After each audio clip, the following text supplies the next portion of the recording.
bashkë ndoqëm lajmet më të reja nga vendi, nga rajoni si dhe nga bota, ndërsa tani do të shkojmë pak në Zvicër, ku atje pikërisht me datën 14 qershor do të jetë një event mjaft i këndshëm dhe kemi nevojë për gjëra të këndshme, madje edhe luksoze në jatë. Do të ketë argëtim përmes veprave të ndryshme të artit, muzikës. Detaje më shumë rreth këtij festivali apo këtij organizimi do të na sjell njërin nga organizatorët, Gazmend Halitin, e kemi në linjë të drejtë për drejtë. Përshëndetje Gazmend. Përshëndetje. Yes. Mirë se erdhët. Sot ende jo në jatë, por nga zyra, po më duket po lajmërohesh.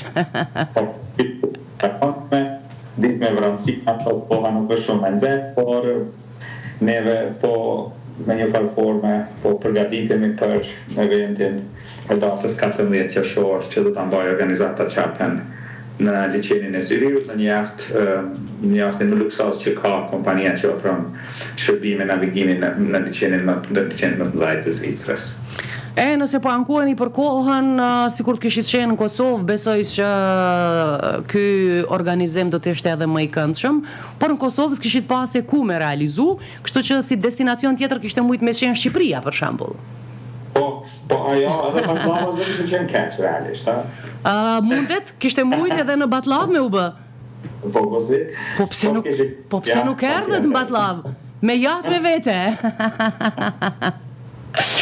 Mirë, na trego pak më shumë se kush janë të ftuarit, çfarë do të ketë në këtë organizim, meqense kjo edhe nuk bëhet për herë të parë, por është bërë në një farë mënyrë tradicionale, nëse mund të themi. Po, organizata jonë realisht ka synim rrjedhimin, konektimin midis sipërmarrësve, kjo është organizatë profesionistëve dhe sipërmarrësve shqiptar në Zvicër. Eventet që ne synojmë dhe që po organizojmë që janë bërë tradicional, përveç eventet anije për cilin tash po flasim, janë edhe eventet tjera që ku organizojmë kurse të ndryshme, ligjërata të ndryshme e tjerë, me synimin për të përfituar sipërmarrësit dhe profesionistët sa më shumë. Ky event në anije që do mbahet në liçenin e Lucernit, ka realisht këtë rast për konektimin sipërmarrësve shqiptar, jo vetëm të Zvicrës, sepse organizatorja nuk është e mbyllur vetëm për pjesëmarrësit nga Zvicra, por e hapur dhe sidomos për pjesëmarrësit edhe nga Kosova. Neve në eventet e kaluara kemi pasur disa sipërmarrës nga Kosova, të cilët kanë arritur të konektohen me sipërmarrës nga Zvicra dhe ta shndrojnë bashkëpunimin në një bashkëpunim të frytshëm për jetën e tyre të përditshme biznesore. Po ashtu eventi që do mbahet do jetë është realisht promovim edhe i kulturës edhe artit. Neve në çdo event kemi promovuar kryesisht pikturën edhe botuesit, shkrimtarët. Këtë rast kemi nderin edhe kënaqësinë që kemi profesor Çahilin nga Galeria Çahili nga Prishtina që do ekspozoj disa vetra shumë interesante. Gjatë eventit, po ashtu do jemi kujdesur edhe për arktim, do kemi elementet muzikës klasike, pastaj do kemi eventit do të hapet edhe do të udhëhiqet nga Fatmir Spahiu, Bufi, kemi Edona Reshika, do jetë njëra ndër artistët, pastaj bendi i njohur String, në një ambient jashtëzakonshëm, lundrimi do jetë diku mbi 4 orë dhe ajo që na gëzon shumë është që është shndruar në një event tradicional dhe neve tash 10 ditë para eventit kemi shitur pjesën dërmuese të tiketave, edhe pse organizata jonë realisht është organizatë jo fitimbruese dhe qëllimi është që kemi mundësi vazhdimisht me ndihmu me rifinancu eventet ku përfituesit final janë sipërmarrësit, artistët, shkrimtarët dhe gjithë ata që janë pjesëmarrës në këto evente. Po, çfarë konkretisht këtë herë keni planifikuar të bëni pas eventit, meqense jeni organizatë jo fitimbruese, por në një farë mënyre do të thotë nga përfitimet e këtij eventi bëni diçka më të madhe. Dhe deri më tani çfarë keni bërë, do të veçosh diçka që konsideroni që ja ka vleci më shumë? Po, brenda Çapenit, brenda kësaj organizate kemi një brand që quhet Spiket Oda, që është I cili është një forum që ka për synim transferin e dijes, edhe neve në 2 evente kaluara që kemi patur, sidomos ky i fundit ka pasur të bëjë me inteligjencën artificiale, me kriptovalutat, me sistemet e decentralizuar, ku ka qenë referues edhe kanë qenë profesionistë nga Kosova, të cilët kanë prezentuar edhe në transferin e dijes, kemi pas elektromobilitetin e kështu me radhë.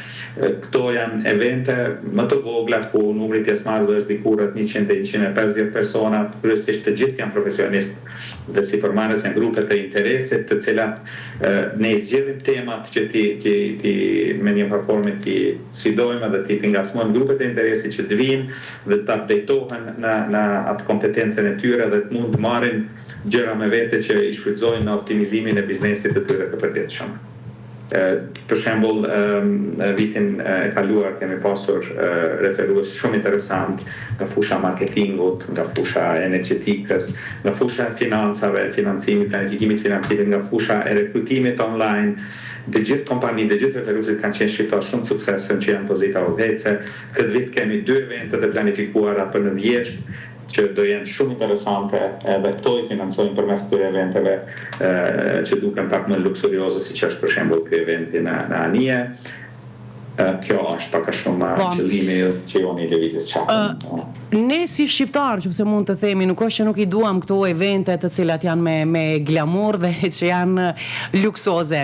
E dim që Zvicra, qoftë përmes liçenit të Lucernit, qoftë përmes atraksioneve të tjera, ofron mundësi të mëdha. Përveç pjesëmarrësve, biznesmenëve, qytetarëve të rëndëm të gjithashtu, të cilët kanë mjete sepse jo kushdo mund të jetë pjesë e këtyre aktiviteteve. Zvicranët si ju qëndrojnë karshi kësaj, por edhe të tjerët sepse e dim që të në Zvicër ka nacionalitetet shumëta. Po, neve është shumë interesante, si këtë vit e kemi kompaninë Shpar, që është sponsor kryesor I eventit edhe I cili do të jetë prezent me disa pjesëmarrës në mbrëmje, rreth 15 veta, kryesisht shumica e tyre do janë zvicerianë. Domethënë neve jemi të hapur për të gjithë. Organizata jonë është shqiptaro-zviceriane dhe kemi patur dhe vazhdojmë të kemi sigurisht vendas të cilët janë të interesuar të marrin pjesë, të cilat shohin dobinë e tyre. Dhe kjo çdo ditë më shumë po ndodh, por kryesisht interesioni fokusohet në ndërlidhjen edhe forcimin e bashkëpunimit midis komunitetit tonë sipërmarrësve edhe profesionistëve të komunitetit tonë. Po, mirë, këto organizime në fakt ju po I bëni një herë në vit. Shihni të udhës që ndoshta të jenë paksa më të shpeshta? Po, realisht neve tani në Anije e bëjmë një herë në vit, për shkak edhe të motit është një herë në vit, por kemi edhe evente ndërmjetme që I bëjmë disa herë, domethënë me speaker të oda jemi diku 3 deri 4 herë në vit, pastaj kemi edhe evente ndërmjetme 1 deri 2 herë në vit. Domethënë jemi mjaftueshëm prezent. Ju nuk e di sa jeni të informuar, por në Zvicër po krijohet një ambient jashtëzakonshëm I organizatave të ndryshme të cilat synojnë rrjedhimin, të cilat ndihmojnë në krijimin e një jete shumë aktive. Edhe pothuajse në çdo fundjavë ju mund gjeni aktivitete ku mund merrni pjesë brenda komunitetit tonë. Qofshin ato argëtuese, profesionale, qofshin janë disa organizata që krijojnë kredibilitet, që po punojnë. Kjo sigurisht është imperativ I kohës për shkak numrit të shtuar të shqiptarëve që jetojnë në Zvicër, 400.000 më shumë, dhe integrimit tyre, suksesi që kanë arritur dhe nevojës që kanë për të grumbulluar njerëz të kalibrit të quaj ose me interesat të njëjta ose të ngjashme. Po shumë mirë e thatë këtë që është në rrjetëzimit. Dhe këtu është esenca, sepse nga një event më pas mund të dalin edhe shumë organizime të cilat I shërbejnë komunitetit shqiptar, shoqërisë shqiptare që është e shumtë në Zvicër.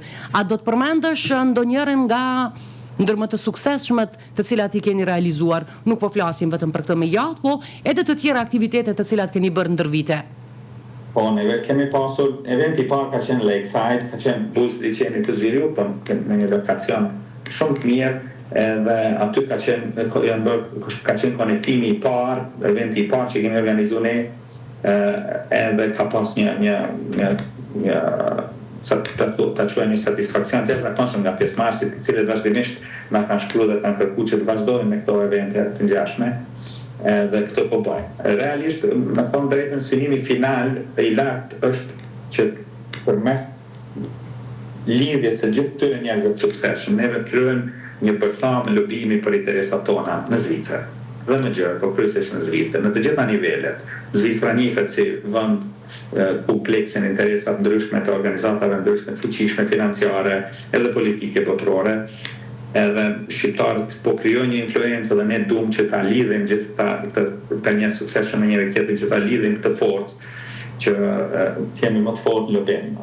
Aty do përfundojë gjitha, përveç interesit financiar që kanë me njëri tjetrin, që të punojnë, që të për shembull supermarketet nga Kosova që gjejnë klient në Zvicër, klientët nga Zvicër gjejnë supermarket nga Kosova dhe supermarketet gjejnë klient në Kosovë që të optimizojnë proceset e tyre. Në fund gjithë kjo njohje mes tyre do kulmoj edhe jo vetëm në organizatën tonë, por gjithë organizatat do kulmoj në një lobë të fortë shqiptar dhe ky synimi që të kemi një lobë jashtëzakonisht të fortë në Zvicër, sepse e meritojmë për shkak edhe kontributit që po japim këtë shtet me vite. Baballarët tanë është e vërtetë që kanë qenë punë të krau, po tash gjenerata e dytë dhe e tretë janë kuadra të jashtëzakonshëm me funksione udhëhecse në për gjitha institucionet, në shëndetësi, në gjyqësi, në financa, në sistem bankar, në industri, gjithandaj, domethënë është një fuqi që ne nuk duhet ta vlerësojmë. Është një potencial jashtëzakonshëm dhe për këtë duhet jemi të vetëdijshëm, sepse ne përgjithsisht si kulturë jemi modest dhe gjithmonë jemi pak nga mënyra se si rrisim fëmijët e tanë, edukojmë, jemi çik të përbajtur, por realisht ne duhet ta njohim fuqinë që kemi dhe ta shfrytëzojmë drejt në funksion të fundit të kombit tonë. Natyrisht se po. Tash do t'jeni e dim në Kosovë ku një numër i madh i bashkëdhetarëve tanë veç për një kohë të shkurtër. Më intereson të di nëse ndonjërin nga këto organizime keni menduar që t'i zhvilloni edhe këtu, do të përfshihet edhe pjesa tjetër e shqiptarëve që jetojnë në Kosovë. Më na e kthy borxhin, në thonjë, apo e them këtë, sepse ne mundohemi çdo herë të bëjmë diçka për bashkëdhetarët tanë. Kështu që një kombinim, edhe ju të sillni nga atje, me qenë se tashmë e kemi vrejt, sidomos pas liberalizimit të vizave që ekziston një lëvizje dhe afërsi shumë e madhe në mes të shqiptarëve në Kosovë dhe në Zvicër. A do të bëni diçka bum këtë herë në Kosovë? Ne jemi, organizata është themeluar si grup i mbyllur në Facebook vitin 2017. Domethënë ne jemi në vitin e tretë që kemi filluar me eventet dhe po konsolidohemi dhe me thonë të drejtë e kemi një ide që të bëjmë diçka gjatë pushimit në verë. Ja u zbulova po më duket. Jo, nuk është, besoj që sekrete. Kena kredibilitet, mendojnë të bëjnë një gjë të tillë sepse është shumë e mirë. Ndërkohë ka organizata të biznesit, për shembull, bëjnë evente në Kosovë me biznes, me antarë të ndryshëm të tyre, edhe ne nuk është që nuk kemi menuar dhe s'po menojmë, por jemi në konsolidim të vazhdueshëm dhe mendoj që për ta bërë një gjë të tillë në Kosovë duhet pak më shumë fuqi, edhe fuqi financiare, dhe mendoj që do t'i vi koha dhe kësaj. Këtë verë nuk do jetë, por kujdihet vera tjetër mund edhe cilë befasina të tilla. Dhe do ishte kënaqësi për neve sigurisht, sepse ka një potencial të jashtëzakonshëm të cilën ne mund ta vëmë në lëvizje. Edhe verës janë të gjitha atje. Duhet vetë që të duhet mësiti, që të bëjë një platformë ku do t'i takojë këta që të njohin njëri tjetrin, të heqin edhe ato ndoshta paragjykimet e vogla që mund t'i kenë, edhe të shikojnë me të vërtetë ka nevojë për takime të tilla në ambient të relaksuar, ku njerëzit mund të njihen edhe të krijojnë avash besimin ndaj njëri tjetrit se mund të bëjnë bashkë. Natyrisht që po, juve t'ju shkoj sa më mirë ky event për të cilin tashmë janë ditët e fundit që po punoni, sepse tham se do të mbahet me 14 qershor, e më pas do të shohim tu bë, siç po e themi kështu, për eventet e tjera. Suksese, faleminderit. Ju falenderoj shumë. Duhet të them për fund që janë të ftuar gjithë supermarketet nga Kosova që duan takojnë profesionistë dhe supermarket nga Zvicra, që dyert janë të hapura edhe për ata. Siç thanë, heqja e vizave na ka mundsuar jashtëzakonisht shumë dhe janë të ftuar që të marrin pjesë ne do të kemi si mision, ne si organizator që janë 4 persona, do të shkojmë nga njëri te tjetri duke i prezantuar me njëri tjetrin, duke ju bërë një si ta themi, një lidhje mes tyre, duke i dhënë mundësinë që ata pastaj të kenë mundësinë që shkëmbehen edhe të të këtyre dhe bashkëpunimit të fyshme. I faleminderit shumë. Siç e tham, pra, se kjo është esenca. Faleminderit nga ana juaj, suksese tutje natyrisht.